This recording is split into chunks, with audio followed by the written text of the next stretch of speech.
ನನ್ನ ಹೆಸರು ಅಂಜನಾ ಅಂತ. ನಾನು ಈ ಕ್ಷೇತ್ರಕ್ಕೆ ಬರೋಕ್ಕೆ ಶುರು ಮಾಡಿ 1 ವರ್ಷ ಆಗಿರಬಹುದು. ನಾನು ಮೊದಲು ತುಂಬ ತೊಂದರೆಯಲ್ಲಿದ್ದೆ. ಇಲ್ಲಿ ಬರೋಕ್ಕೆ ಶುರು ಮಾಡಿದ್ಮೇಲೆ ನಂಗೆ ತುಂಬ ಒಳ್ಳೆಯದಾಗಿದೆ. ಒಳ್ಳೊಳ್ಳೆ ಅವಕಾಶ ಸಿಗ್ತಾಯಿದೆ. ನನ್ನ ಆರೋಗ್ಯದಲ್ಲಿ ತುಂಬ ಸುಧಾರಿಸ್ಕೊಂಡಿದ್ದೀನಿ ಕೂಡ. ನನ್ನ ಆರೋಗ್ಯ ತುಂಬ ಚೆನ್ನಾಗಿದೆ. ಈಗ ತುಂಬ ಸಂತೋಷವಾಗಿದ್ದೀನಿ. ಇಲ್ಲಿಗೆ ಬರೋದು ಅಂದರೆ ನನ್ನ ತವ್ರ ಮನೆಗೆ ಬಂದಂಗೆ ಇದು. ನನಗೆ ತಂದೆ ತಾಯಿ ಇಬ್ಬರೂ ಇಲ್ಲ. ನನ್ನ ತಾಯಿ ಮನೆಗೆ ಬರಬೇಕು ಅನ್ನೋ ಹಂಬಲ ಎಷ್ಟಿರುತ್ತೋ ಹೆಣ್ಮಕ್ಳಿಗೆ, ಆ ಹಂಬಲ ನನಗೆ ಈ ತಾಯಿ ಹತ್ರ ಓಡೋಡಿ ಬರಬೇಕು ಅಂತ ಅನಿಸುತ್ತೆ. ಮತ್ತು ಇಲ್ಲಿ ನಂಬಿ ಬಂದವ್ರಿಗೆ ತುಂಬ ಒಳ್ಳೆಯದಾಗ್ತಾಯಿದೆ. ನಾನಂತೂ ತುಂಬ ನಂಬಿದ್ದೀನಿ. ನಾನು ಹೇಳ್ತೀನಿ ಬನ್ನಿ ಇಲ್ಲಿಗೆ ಅಂತ ಕರೆದವ್ರಿಗೂ ತುಂಬ ಒಳ್ಳೆಯದಾಗಿದೆ.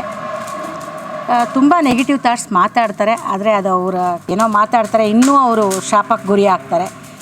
ಇಲ್ಲಿ ಬರೋರು ಒಳ್ಳೇದಾಗತ್ತೆ, ಒಳ್ಳೇದು ಮಾಡ್ತಾಳೆ ತಾಯಿ ಅಂತ ನಂಬಿ ಬಂದು ಆ ದೇವಿಗೆ ಶರಣಾಗತರಾಗ್ರಿ, ಒಳ್ಳೆಯದಾಗತ್ತೆ.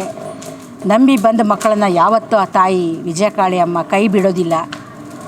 ನಾನು ಕೆಲಸ ಮಾಡ್ತಾ ಇರೋ ಕ್ಷೇತ್ರದಲ್ಲೂ ನಂಗೆ ತುಂಬ ಒಳ್ಳೆಯದಾಗ್ತಾಯಿದೆ.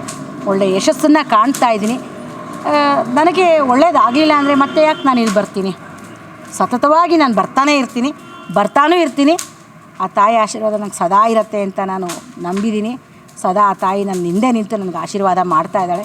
ಎಲ್ಲರಿಗೂ ಹೇಳ್ತೀನಿ, ನೀವೆಲ್ಲ ಕಷ್ಟದಲ್ಲಿರೋರು ಬನ್ನಿ, ಮಕ್ಕಳಿಲ್ದಿದ್ದವ್ರು ಬನ್ನಿ, ದೇವ್ರನ್ನ ಬೇಡ್ಕೊಳ್ಳಿ. ಇಲ್ಲಿ ಕೆಲವೊಂದು ಪ್ರತ್ಯಂಗಿರೆ ಹೋಮ ಆಗುತ್ತೆ, ಆ ಹೋಮಕ್ಕೆ ಭಾಗವಹಿಸಿ ನಿಮ್ಮದೇನು ಕಷ್ಟ ಇದೆಯೋ ಆ ತಾಯಿ ಹತ್ರ ನಿವೇದನೆ ಮಾಡ್ಕೊಳ್ಳಿ. ತಾಯಿ ತುಂಬ ಭಕ್ತಿಯಿಂದ ಬೇಡಿದ್ರೆ ಖಂಡಿತ ಹೊಲಿತಾಳೆ ಆ ತಾಯಿ.